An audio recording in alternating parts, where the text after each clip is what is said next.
మోసనపల్లెలో సోమలింగేశ్వర స్వామి గుడికి సంబంధించిన గోవులను అక్రమంగా కళేబాలకు అమ్మాలని ఊరి పెద్దలు అనుకుంటున్నట్లుగా సమాచారం రావడంతో బజరంగ దళ్ విరాట్ హిందూస్థాన్ సంఘం హిందూ నాయకుల పెద్ద సంఖ్యలో పాల్గొని గోవులను తరలిస్తున్న 2 వాహనాలను వెంబడించి ఒక వాహనాన్ని పట్టుకున్నారు. దొరికిన వాహనంలో 5 ఆవులు 2 దూడలు ఉన్నాయని తెలిపారు. పట్టుకున్న గోవులను ఆదోనిలో ఉన్న పంజరపోలు దగ్గర గోశాలలో వదిలి పోలీసులకు సమాచారం అందిందని ఎఫ్ఐఆర్ ఫైల్ చేశామని విరాట్ హిందూ సంఘం జిల్లా అధ్యక్షుడు అశోక్ కుమార్ తెలిపారు.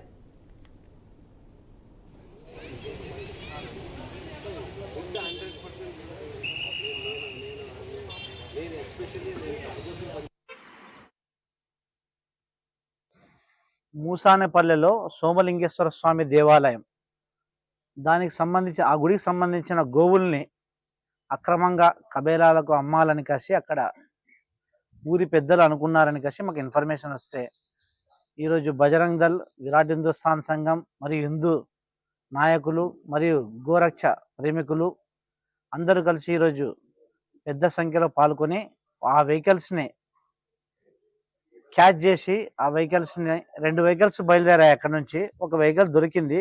ఒక వెహికల్ మామూలు కొద్దిగా స్పీడ్గా వెళ్ళి అది తప్పిపోయింది.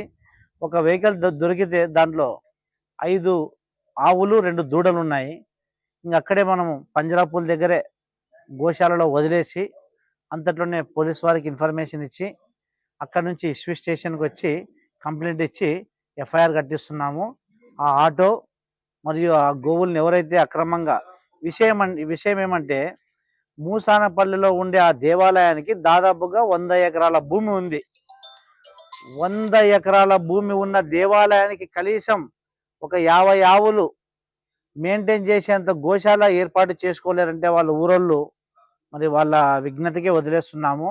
సరే, దాన్ని కనీసం పెద్దలు అది ఎవరో భక్తులు ఇచ్చిందే ఆవుల్ని, వాటిని కనీసం అమ్ముకోకున్నట్ల గోశాలకి వదిలేయాలనే జ్ఞానం లేని మన హిందువులు ఉన్నంత వరకు ఈరోజు మన సమాజంలో గోవులు స్వేచ్ఛగా బతకలేవు.